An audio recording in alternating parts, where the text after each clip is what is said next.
Have you ever wondered if the most important person in your future is someone you have already met in your past, a ghost from a time you have long forgotten, waiting for the universe to circle back around?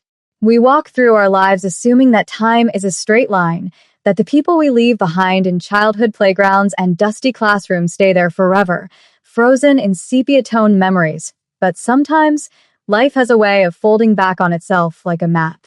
For Maya, a woman who had spent the better part of her 27 years trying to make herself as small and unnoticeable as possible, the idea of destiny felt like a luxury reserved for other people, for the ones who walked with their heads high and their voices loud.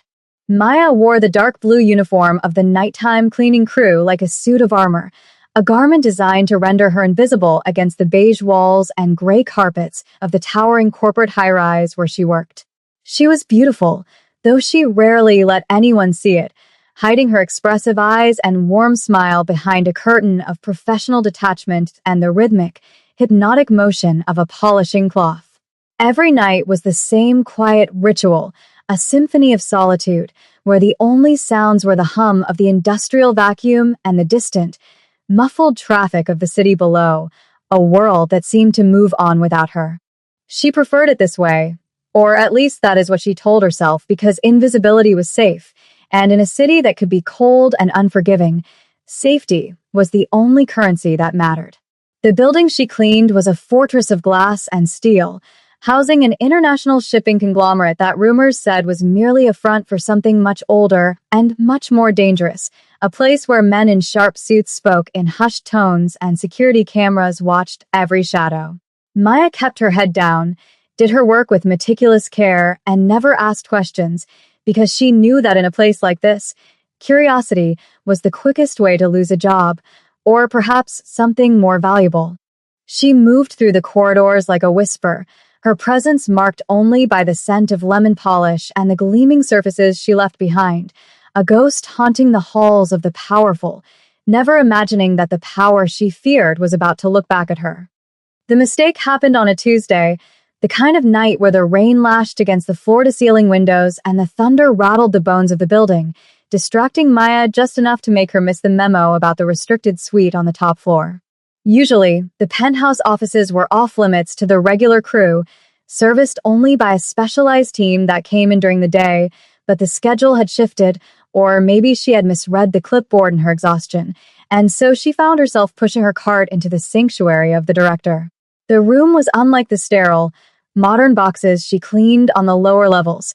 This space was a cavern of mahogany and leather, smelling of expensive tobacco, aged paper, and a sharp, clean cologne that triggered a vague, inexplicable familiarity in the back of her mind.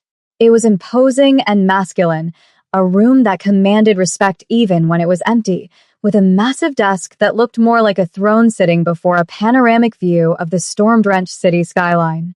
Maya hesitated, her heart beating a little faster as the heavy door clicked shut behind her, sealing her in the silence, but her work ethic overrode her anxiety, and she began to dust, her hands moving with practiced grace over the bookshelves and the side tables.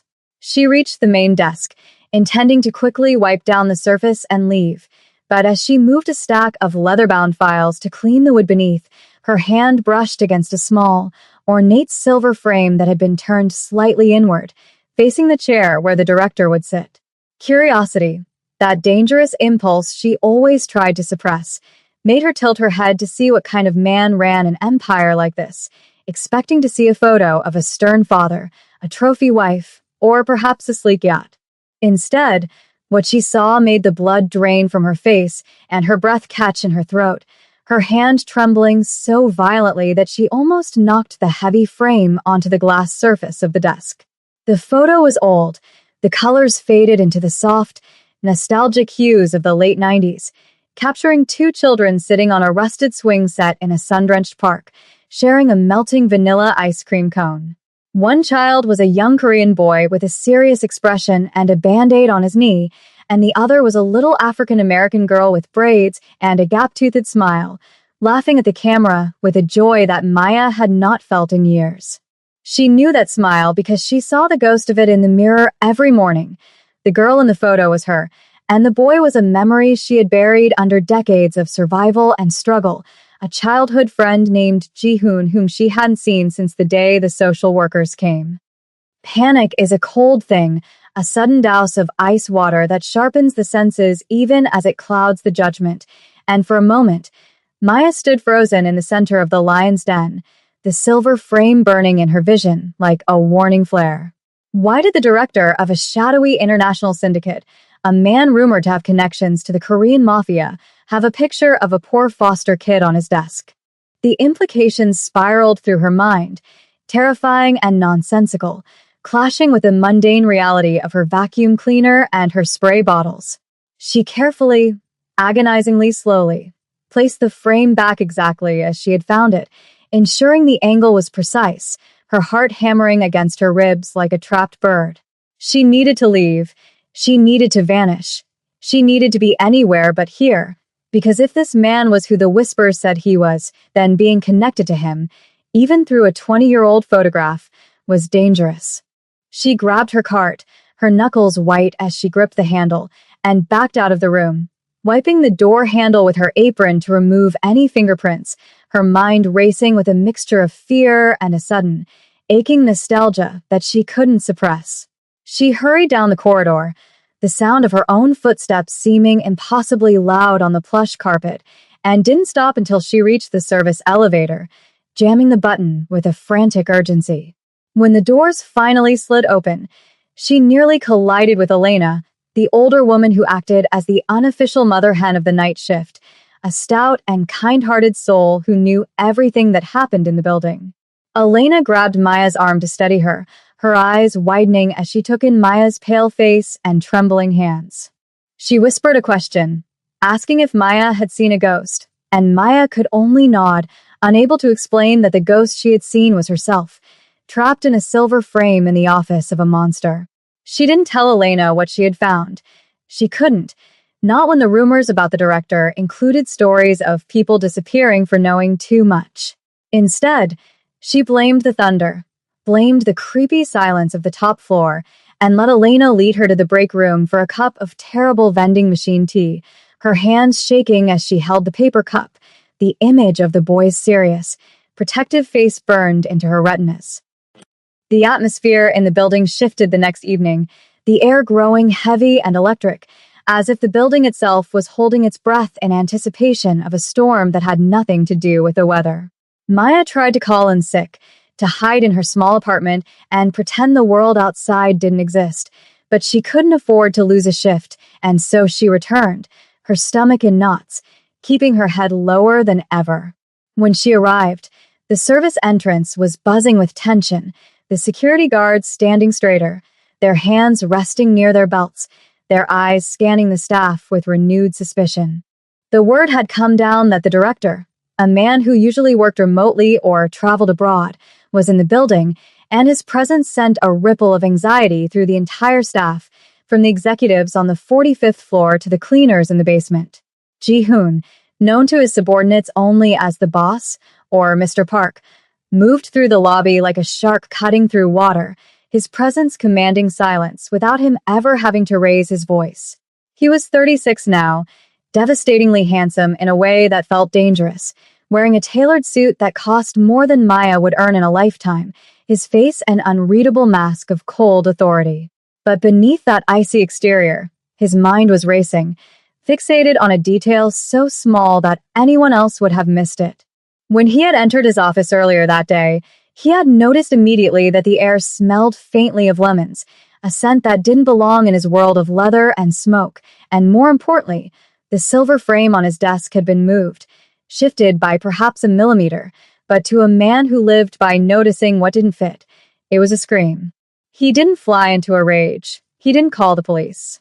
Instead, he sat in his chair, staring at the photo of the only person who had ever made him feel safe, and felt a strange, dormant hope stirring in his chest.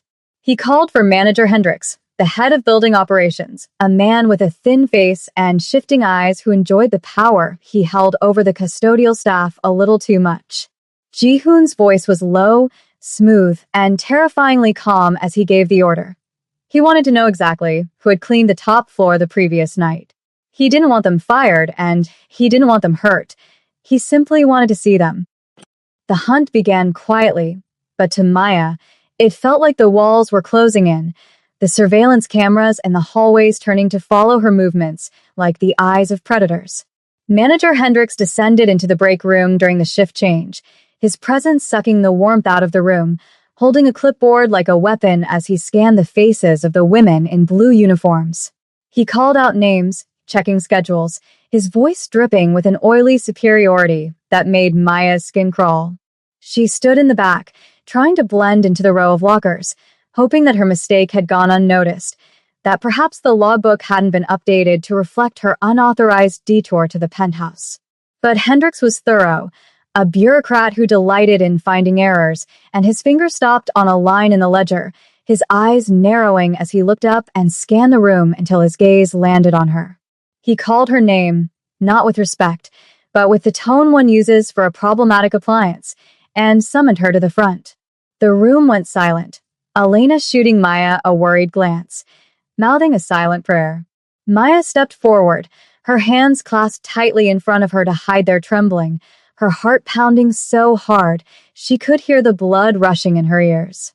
Hendricks demanded to know if she had been on the top floor, his voice rising, accusing her of negligence, of violating protocol, of potentially stealing, though he had no proof. Maya kept her eyes on her shoes, whispering a quiet apology, admitting she had cleaned the room but denying she had touched anything other than the dust. It was a half-truth, the only shield she had. Hendricks sneered, ready to dismiss her, to throw her out into the street for her insolence. But before he could speak the words, the door to the break room opened. It wasn't a slam, but a controlled, deliberate opening that drew every eye.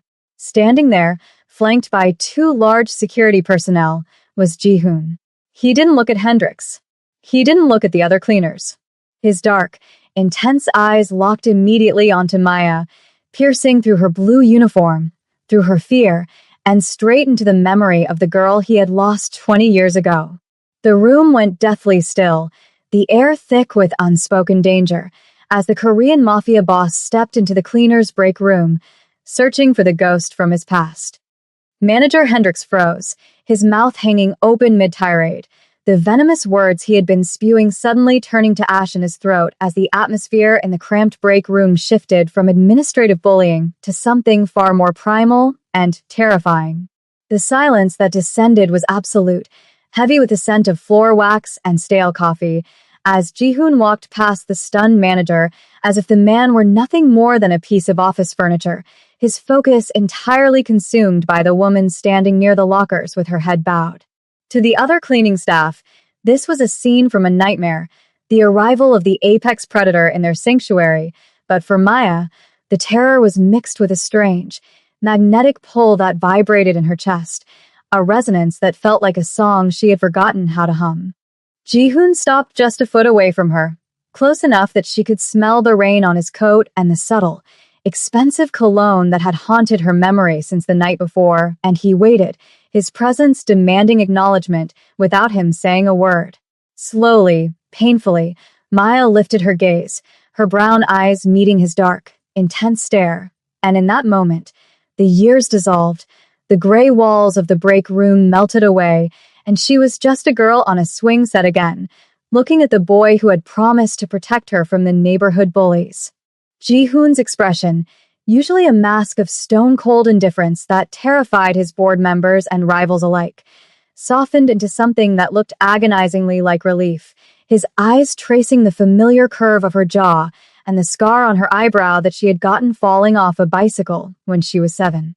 He ignored the gaping security guards and the sweating manager, reaching out a hand, not to grab her, but to gently, reverently tuck a stray braid behind her ear, a gesture so intimate and tender that a collective gasp went through the room. He spoke then, his voice a low rumble that seemed to vibrate through the floorboards, ignoring the hierarchy that said he shouldn't speak to the help, and asked her simply if she remembered the flavor of the ice cream, a code they had shared a lifetime ago when the world was too big and they were too small. Maya, tears pricking the corners of her eyes, whispered the answer, vanilla with sprinkles, and saw the ghost of a smile touch his lips, a crack in the armor of the king of the high-rise. He turned then to Hendricks, the warmth vanishing instantly as he addressed the manager with a voice like a blade, informing him that he was never to speak to this woman with anything less than the respect due to a queen, leaving the manager stammering and pale as Ji-hoon gently placed a hand on the small of Maya's back and guided her out of the room, leading her away from the chemicals and the uniforms and into a world she thought she had lost forever. The elevator ride up to the penthouse was a study in silence, but unlike the terrifying quiet of the service elevator, this silence was charged with an electric current of unanswered questions and suppressed longing, the air between them thick enough to touch. Maya stood in the corner, clutching her apron as if it were a shield, acutely aware of the grease stain on her sleeve and the scuffs on her work shoes, feeling like an imposter in the gilded cage of steel and glass that rose higher and higher above the city. Ji-hoon stood near the doors, his posture rigid, his hands clenched in fists at his sides as if he were fighting the urge to reach out and make sure she was real, that she wasn't a hallucination conjured by his exhaustion and his regrets. When the doors opened, revealing the expansive, dimly lit office that she had fled from the night before, he didn't go to his desk. Instead, he led her to the floor-to-ceiling windows where the city lights sprawled out below them like a carpet of diamonds, a view usually reserved for the gods of industry. He turned to her, stripping off his suit jacket and tossing it onto a chair, the removal of the layer symbolizing a shedding of his role, his status, and his power, leaving him just a man standing before a woman he had spent 20 years missing. He walked over to the desk and picked up the silver frame, holding it out to her like an offering, his voice trembling slightly as he confessed that he had kept it on every desk he had ever owned, from his first cramped office in a basement to this fortress in the sky. He told her about the day the social workers had come, how he had fought and screamed as they dragged him to a different car, how he had been moved to a family in Seoul, and then back to the States, always looking for the girl with a gap-toothed smile who had been the only family he ever really had. Maya listened, the tears finally spilling over her cheeks, realizing that while she had been trying to make herself invisible to survive, he had been building an empire just to be visible enough for her to find him. He stepped closer, his hand reaching out to wipe a tear from her cheek, his thumb rough against her skin, and told her that he didn't care about the dust or the uniform or the years that had passed. He only cared that the empty space in his life, the void that no amount of money or power could fill, was finally occupied. The romance of the moment wasn't in grand gestures or fireworks, but in the quiet, devastating intimacy of being known, of being seen completely by the one person who remembered who you were before the world told you who you had to be. But the world outside the penthouse windows was not as forgiving as the sanctuary they had created, and the ripples of their reunion began to spread through the building with the speed and toxicity of a virus. By the next morning, the rumor mill was churning with vicious efficiency, fueled by the jealousy of the administrative staff and the vindictive spite of manager Hendricks, who felt his authority crumbling and needed a scapegoat to restore his fragile ego. Whispers followed Maya through the corridors, sharp and cruel, suggesting that she was using her position to seduce the director, that she was a gold digger who had manipulated her way into the penthouse, stripping her of her dignity and reducing her life of hard work to a sordid office scandal. The atmosphere in the cleaning crew break room, once her place of refuge, turned cold and hostile, with even Elena looking at her with a mixture of pity and confusion, unable to reconcile the shy girl she knew with the woman who was now being chauffeured home in a black sedan. The threat escalated when a rival faction within the company, men who had long waited for a sign of weakness in Ji-hoon's armor, seized upon the rumors as a weapon, planning to use his distraction with a member of the cleaning staff as proof of his instability and lack of focus. They began to dig into Maya's background, looking for dirt, for debts, for anything they could use to leverage against him, turning her anonymity into a liability. Maya felt the pressure mounting, the heavy, suffocating weight of being a pawn in a game she didn't understand, and for a moment, the old instinct to run, to disappear into the shadows where it was safe, nearly overwhelmed her. She tried to tell Ji-hoon that it wasn't worth it, that she would leave the job and vanish so his reputation would remain intact, but he silenced her with a look of fierce, burning intensity. He found her in the library of the office, where she had retreated to hide from the glares of the secretaries, and took her hands in his grip iron tight. He told her that he had spent half his life building walls to keep people out, but he would burn the entire building to the ground before he let anyone make her feel small again. This wasn't just about affection. It was about defiance, about proving that the bond they shared was stronger than the artificial hierarchies of their world. And as he kissed her forehead, a protective promise sealed in the silence, Maya realized that for the first time in her life, she didn't have to be strong alone. The breaking point came 3 days later at the annual Shareholders Gala, an event of opulent excess held in the building's grand ballroom, where the city's elite gathered to drink champagne and broker deals under the guise of charity.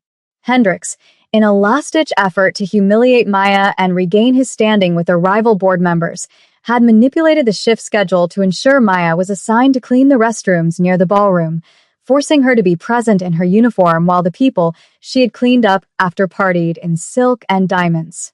The contrast was cruel and deliberate, designed to put her in her place, to show Ji-hoon that his friend was nothing more than a servant.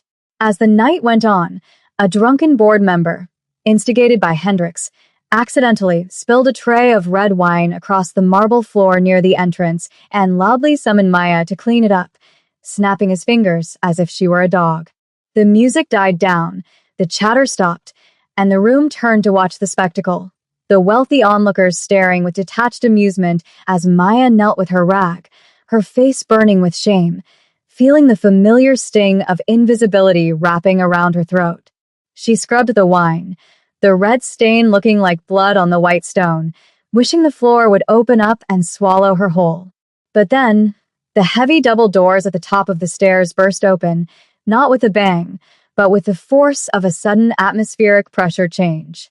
Ji-hoon stood there, not in his usual dark suit, but in a tuxedo that made him look like a prince of darkness, his eyes scanning the room until they landed on the scene at the entrance. He didn't shout. He didn't make a scene. He simply walked down the grand staircase, the crowd parting for him like the Red Sea, his eyes locked on Maya. He reached the spot where she knelt, and without a moment's hesitation, he dropped to his knees beside her on the hard marble, ruining his bespoke trousers in the spilled wine. A gasp went through the room, shocked whispers fluttering like birds, as the most powerful man in the city took the rag from her trembling hands and tossed it aside. He took her hands, stained red with wine, and kissed her knuckles, looking up at the board member with a gaze so terrifyingly calm that the man took a stumble backward.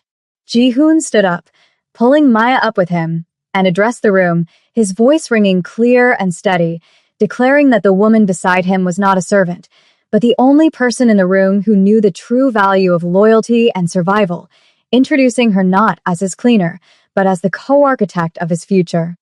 In the weeks that followed, the high-rise underwent a transformation that was less about renovation and more about a cultural exorcism, as the toxic elements of the old regime were systematically purged. Hendricks was gone before the sun rose the next morning, escorted out by the same security guards he had once ordered around, and the atmosphere in the building shifted from one of fear to one of cautious respect.